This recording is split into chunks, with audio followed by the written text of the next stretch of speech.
gaining the quarantine 15. I'm starting to look like a planet with a moon surrounding it. Oh, good morning, everybody. Wonderful having a bald head. Well, today is going to be a really great day, guys. Once again, Chris Allen, executive chef, Papakona Restaurant. Hashtag beat my background. Still not trending. I don't know why. Gosh, come on. Someone help me trend that. Beautiful day. Kailua Kona, about 82 degrees. Waves are coming in about 3 to 4 feet. Beautiful day for those surfers out there. So today's dish, we're going to be making a sun-dried ravioli, sun-dried cream sauce, sun-dried tomato cream sauce. And I'm going to be showing you how to make a fresh cheese ravioli. Very, very down and dirty, simple, easy, delicious. Once again, it's that tribute to easy Italian food, okay? So what I'm going to do first is, most of you guys have already hopefully seen the one video on pasta making. So I'm going to just do a quick, fast recap of that for you guys, okay? So I have my 1 cup of flour right here, okay? 1 cup of flour. And I've got 1 egg. I'm going to drop my egg in. So what you're going to do is you're just going to take your fingers like so and just stir that egg and kind of get it incorporated really fast. Now again, guys, keep in mind, I've been making pasta for many, many moons.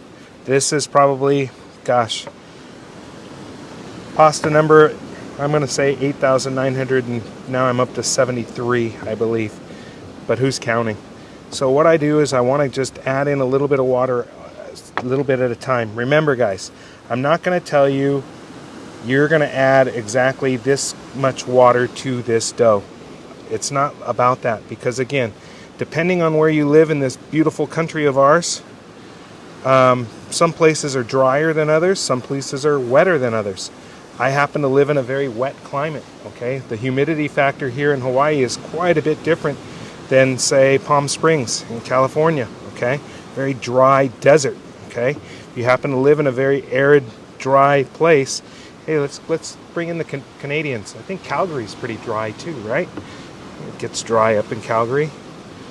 Gosh, I miss hockey. I've just been thinking about Canada all this time. So what I'm going to do is I'm just going to get this to come together into a dough, and then I'm going to proceed. See how I still have a lot of dry on the bottom and it's not going, so I'm going to just add a little bit more water.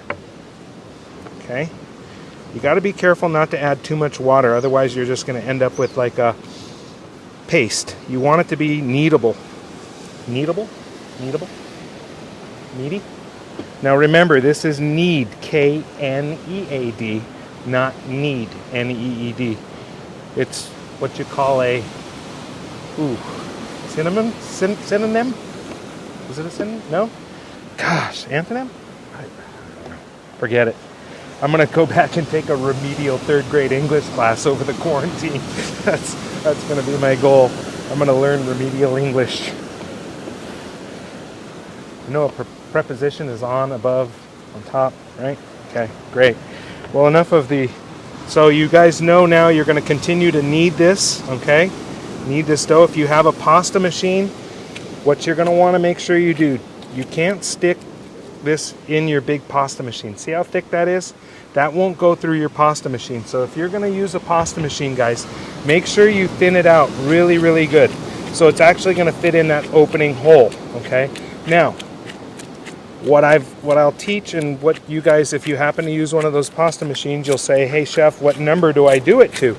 Well, again, it's not doing it to a number, because each pasta machine could be different than the other. I'm going to go ahead and change my gloves really quick. Dry my hands a little bit.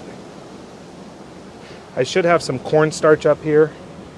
I think I'll get that for the next series of classes. Oh, remind me at the end of class today to tell you about what's coming up on Wednesday and Thursday, because it's going to be some good stuff. And hopefully it's going to be something that ends up on our takeout or delivery menu. Okay. See, it's tough when there's a little moisture on your hands. I have a little flour. I'm going to go ahead and use that on this one. Cheated. Now my wife is a surgical nurse, and she does this glove change inside of the cavity while somebody is, well, I don't even want to go there. I won't even tell you. Gross you out. So when you're going through the machine, what you're going to want to do is roll it out all the way through, and you're going to keep closing down the aperture so it gets smaller and smaller and smaller until it gets nice and thin, okay? Through the magic of TV. Voila. Okay. This is my pasta sheet. Now you'll notice how long I've rolled it out. It's quite long. It's quite long. And I put it inside of this parchment paper because I didn't want it to get too sticky. See how that's got to be really careful with it. It'll stick. Yeah, that's great. My dough is really looking good. So what I'm going to do, and this is, if you notice how long I have it right now, that's all a hand roll, guys. I rolled that all out by hand. Get off there. I'm just going to go ahead and cut that in half. I want to make it a more manageable piece right now to work with. It's tough working in the wind too. I'm downwind. So that's okay. We'll make it happen. So I'm going to put this one piece over here, let it rest in the sun. I think I can make it go with just what I have here. Now, thanks for that. Got that. Gotta make sure my pasta water is nice and hot. So what I gotta make sure, guys, is it's very warm out right now, so my dough is actually sweating already. I can feel it sweating. So I want to hit it with a little bit of flour. I don't want it to stick to my board, right? And that can just stay there really quick.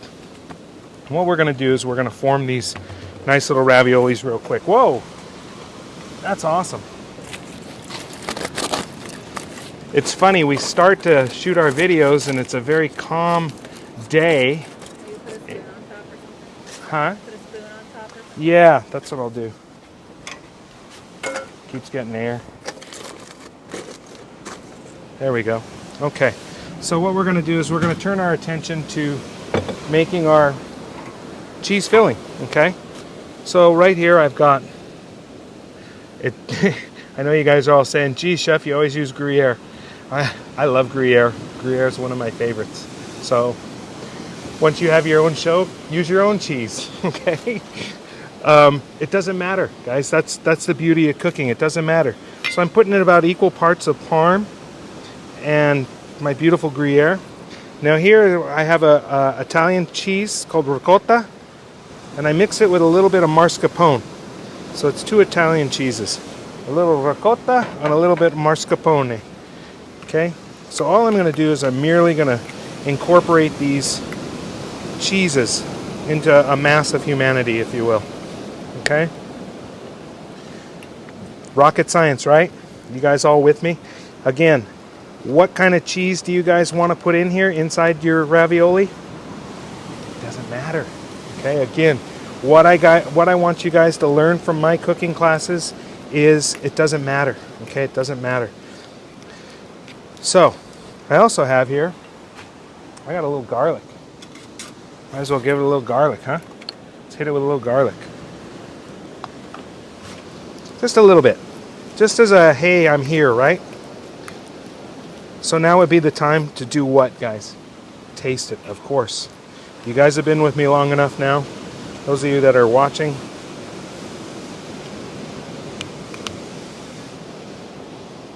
And put a little bit on the back of my hand. Get off. Because the back of my hand doesn't touch the food. Oh yeah. Beautiful. Just that little hint of garlic in there, that really tied the room together. Okay, guys, here's what I'm going to do. Stay with me. I'm going to take out a nice heaping teaspoonful. I'm going to shoot for 3. Okay, I'm going to shoot for 3. We're shooting for 3. We're shooting for 3. 2. Oh, yes, I love it when a plan comes together. Magnificent. Sometimes it's almost like I know what I'm doing in the kitchen. Sometimes. It's astonishing. Okay, so remember this guy that I had over here? So he's almost gotten dry really quickly. What I want to do first is I want to take another little egg. I'm going to crack it right in there. I don't care that it just broke. You know why? Because I'm going to stir it up anyway. Got a nice little brush here. And I'm going to put a little egg wash down.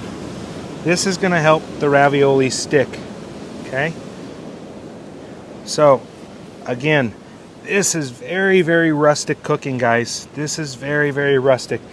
Italians would make raviolis the next day. Okay?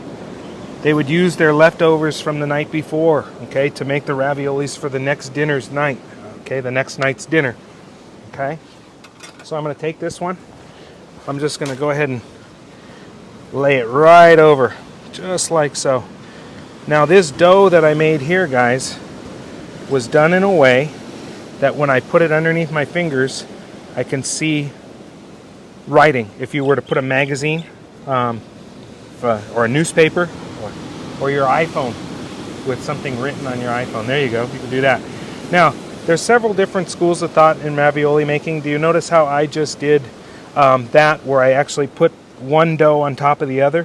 When you do that technique, you really want to make sure that your doughs are nice and thin, okay? So what I'm doing now is I'm trying to squeeze the dough and get any air pockets out, okay? Any air pockets out of these raviolis, okay? And I also want to make sure that it's down, pressed nice and firm, okay? I'm not being gentle at all.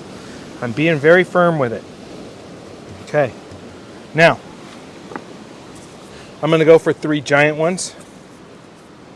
My utility cutter right here, ready to go. I'm just going to cut. I'm just going to cut.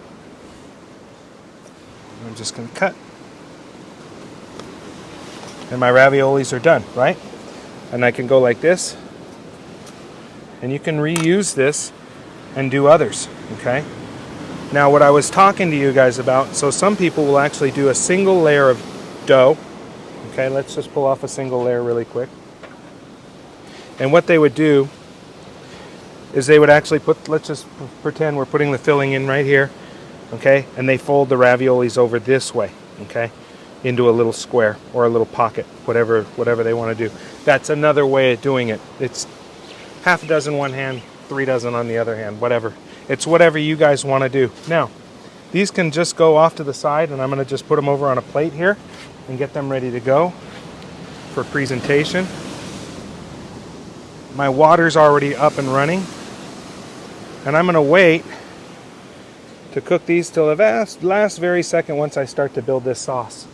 And I'm not even going to worry about those drying out a little bit. That's fine. So let's turn our attention to making this sun-dried tomato cream sauce. Now, you've never worked with a sun-dried tomato before, guys? They're really, really beautiful. They're basically tomatoes that have been sun-dried. Hey, that's why they're called sun-dried tomatoes. So they cut them off the vine, and they cut them, and then they just lay them out in the sun, and the next thing you know, voila, these little beauties. Now, when you're cutting them though, guys, you got to be super duper careful, okay? Because they have a resiliency to them. So when you're cutting with them, okay, guys, you got to make sure that when you push your knife down, it's a thorough pushing forward motion. See how my knife is coming forward? I'm really trying to use all the teeth of that knife, okay? Now, I have some already done here. They've been sitting in a little bit of wine. I got a nice little white wine here. I actually wanted to make the joke of it's Chateau Le Carton, but this is actually a very nice wine that we serve here at Papakona. No Chateau Le Carton here. Is Thursday a good year? I got to make sure it's right, as with all my classes that work with wine. Nice, dry, fruity. So I just am going to get those sun-dried tomatoes a little drunk right now. Get them a little drunk. Why not? It's Memorial Day. Happy Memorial Day, by the way, everybody. Those of you guys that are watching this at home, thanks for joining me. All right, so let's get our pan started. I'm going to give it about a tablespoon of butter. Tablespoon of butter. Okay. So the other stars of the show, other than that, I've got a little garlic. I've got a little red onion right here. Some red onion. I'm sorry, just regular white onion. Sorry, not red onion. I'm going to go ahead and put that right in. Very simple. I got some parsley, I got some basil. Okay, we get all this stuff out of the way that I don't need any longer. Okay, so I'm just going to saute these onions just a little bit.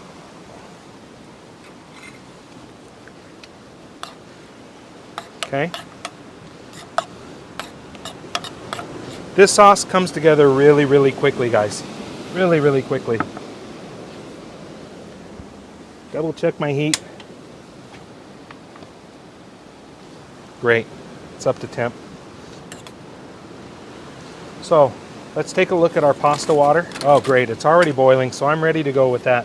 So once again, guys, with pasta water, if you happen to be cooking this at home, if you're cooking pasta, make sure when you add your salt in, okay, it should taste like the ocean. And then once it tastes like the ocean, add a little bit more salt, okay? Oh yeah, that's nice and salty. I'm gonna go ahead and put that back down. Okay, so what I have is my butter and onions going, aromatic. So now I'm gonna hit it with a little garlic, right? How much garlic you guys say, huh? Let's say. I'm gonna get this out of the way so you guys can see in here. That was 1 teaspoon. Let's go 2 teaspoons. I don't want to make it too garlicky. I don't want it to battle too much. So once that fragrance, and when you guys add garlic to anything, it's that fragrance, it's that aroma. It's the garlic oils basically being released, okay, into the air. And once you get that fragrance, you know that's good enough. You don't have to overcook your garlic, and you never want to overcook your garlic, guys, because if you do, it's burned, and there's nothing worse than burned garlic. And it's funny. This is actually something we used to do in the curriculum at Lake Cordon Bleu. And when students would burn their garlic and they'd try and pass their dish off on me, I could always tell. I'd say, "You burned your garlic, didn't you?" And they're like, "How did you know?" Well, it's got a very distinct taste. So I've got here about a half a cup to about a 3/4 of a cup of these sun-dried tomatoes with that wine, right? With that wine. That was all just added all in one big fall-fell swoop. So I'm going to let this simmer down just a little bit. I want to cook out those flavors. I want to get them to marry a little bit, okay? While that's happening, I want to turn your attention over here really quick, guys. I'm going to show you a quick little technique of how to deal with basil, okay? So they didn't have any Italian basil today at the market, so I actually got some Thai basil because it doesn't really matter, okay? So I'm going to lay down my basil. Oh, this is a little bit of chicken stock. I'm not going to put too much, just about 1-2 tablespoons. That's it. I just want a little bit of essence in there, a little bit of chicken essence. You could have used vegetable stock and keep this vegetarian. I just took it out of vegetarian and put it right into non-vegetarian. Okay, let's just say that was a vegetable stock. Vegetable stock, chicken stock, doesn't matter. About 2 tablespoons. So what I'm going to do is a French knife technique with basil, and this is actually called chiffonade. So what you're going to do is you're going to take your leaves, try and take some of the stems off that are a little longer, okay? It's a little bit more refined cooking. So what you're going to do is you're going to take everything, kind of stack it up on top of each other, get the little smaller ones inside of the bigger ones. Try and get your biggest one on the bottom, okay? And then you just roll it up, okay? And you just run your knife right down the line. Now, I prefer a nice thin chiffonade, okay? When I would teach this, I want it to look like little fine strands of hair. I don't like these big, monstrous, ugly pieces of basil. I'm not a big fan of that, okay? So you could chop it up a little finer if you want. You can do that too. But this is going to go on at the very end. And I got a little bit of nice parsley here as well. Chop up a little bit of parsley. Add a nice little bit of green to this dish. I'm going to go ahead and add our next guest. Will come in now. You see how that wine Everything is kind of reduced down and those flavors are starting to meld together. Okay, that's looking great. So that tells me it's going to be a good time to add my cream. Okay, I've got about 2 cups here. I think I'm going to add about a cup.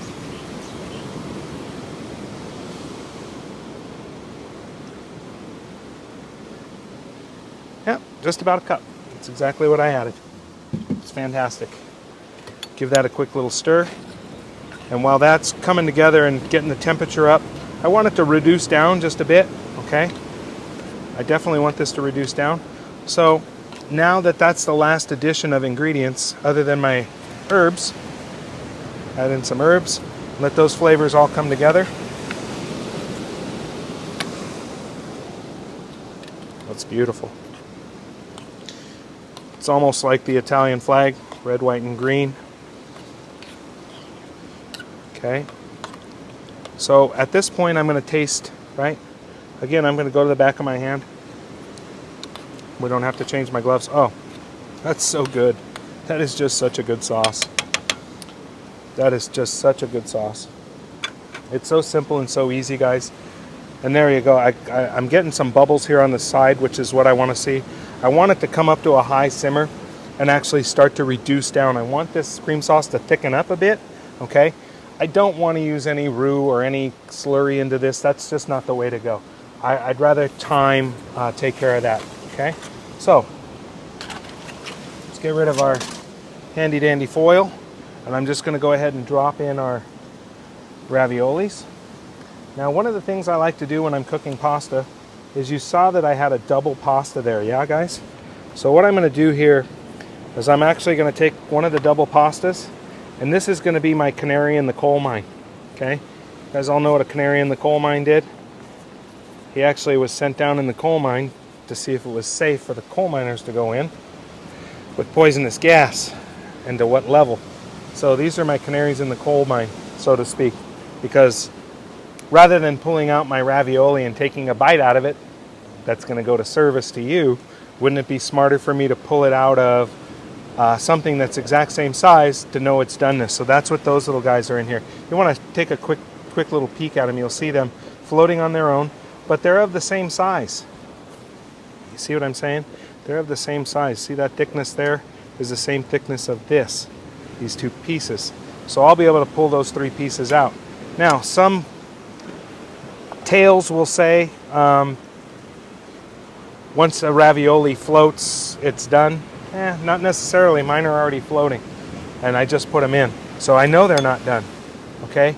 So again, guys, it's the stupid little tricks like the canary in the coal mine that I want you to take away that's most important about cooking, okay? Now, let's take a look back at our sauce here. See how it's bubbling up really nicely? That's what I want to have happen. I want that evaporation to take place. I want the water that's within that cream to basically boil out, and you can see it happening.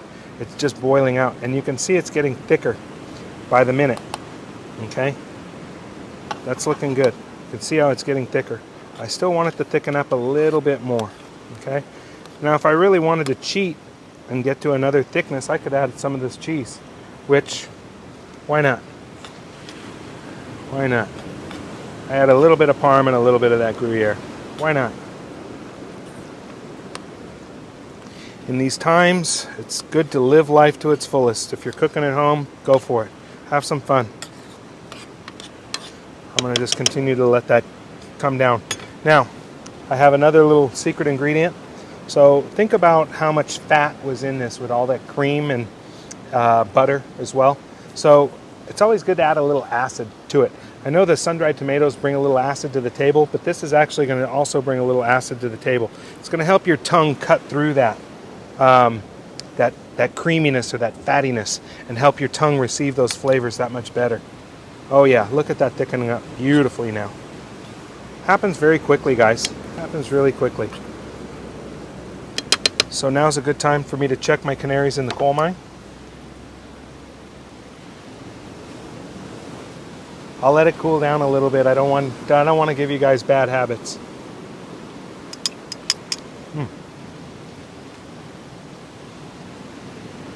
Still a little bit al dente. I want it to cook just a little bit more. And I'm gonna, now, again guys, this is part of my lesson of when you ask me how long do you cook it for. Well, you cook it till it's done. And right now it's looking done. And here, what does that exactly mean? The sauce is thickened up quite a bit from where it was originally, okay? See how it coats the spoon really nicely? See how it holds the line right there in the spoon? Okay, that's what we would call in the business a la nappe or nappe, okay? Nappe. So what that means to me is that it'll actually hold the line for 3 alligators. 1 alligator, 2 alligator, 3 alligator. See how it's still held? If it just dripped down before I got the 3 alligators, not thick enough. It'll just roll right off, okay? So one of the things I also do, guys, is when I taste pasta, and as you do this more and more and more, again, like I said, guys, I've cooked so much pasta in my lifetime, it's almost ridiculous. But when I taste it, guys, and this is what I'd like you to get in the habit of doing, is start calculating in your head. So from that bite, right now, where it squishes on my teeth, I'll judge that it's got about 2 more minutes, okay? And as you do this, like I said, this has taken me years to get that skill. And I think it's also in my DNA being Italian, but that's another story. It's just one of those things. It's a guide that'll help you cook better pasta, okay? So that minute's almost done. While that's going, I'm gonna go ahead and get my plate ready to go. I think I'm gonna chiffonade just a couple of more pieces of basil here as my final garnish.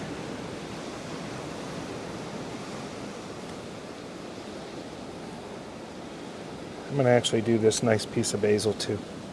It's a little chiffonade with a little in between so and so. Okay.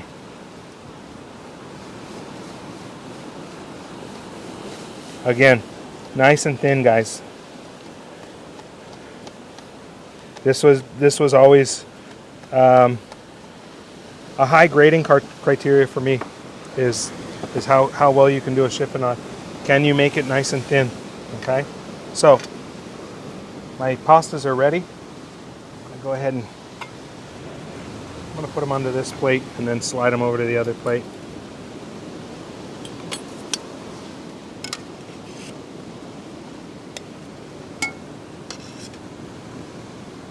Oh yeah.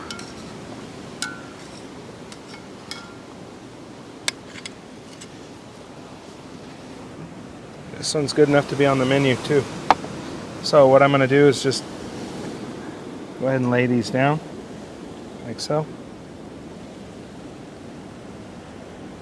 Oh yeah. So again, things are always in 3s for me. I try to make things in odd numbers. I don't know. Maybe it's because I'm odd. Probably because I'm odd. To professional hockey goaltenders. Those guys are really nuts. But chefs are even nuttier sometimes than those guys, goaltenders. Got to be nuts to take a shot at you at 120 miles an hour. Worst thing that's ever come at me is a pan at 75 miles an hour. That's no comparison. Oh yeah, look at that. Oh, so good. Again, as you notice by my waistline, why I've already done the quarantine 15. I think I'm going for the quarantine 1,500 pounds of gain. Cream and butter-based sauce, yeah, that'll work. It always works. A little bit of basil.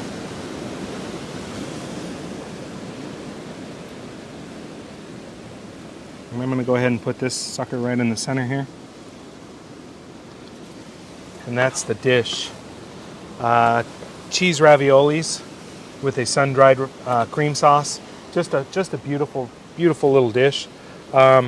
This one could potentially make it onto our takeaway menu. We'll see how it's received today at lunch by all the staff. So once again, Chris Allen, Executive Chef at Papakona, and I've got something new to say at the end of this. Please make sure you visit our website, papakona.com, for all of our delivery menus and how to order them. It's normally for Thursday, Friday, and Saturday of this coming week. Place your order at 3 o'clock the day before, and we'll be happy to deliver that out to your house, or you can come right by and pick it up on your own. Just get out of your house, okay? So once again, this is Chef Chris, Executive Chef of Papakona. Haoli Ikau Papaina. That means bon appetit in Hawaiian. I've only been trying to say that now for all the, 700 shows in of doing our cooking shows, and it took me to learn that. So that's my new sign off, okay? So mahalo, and we'll see you all on Wednesday.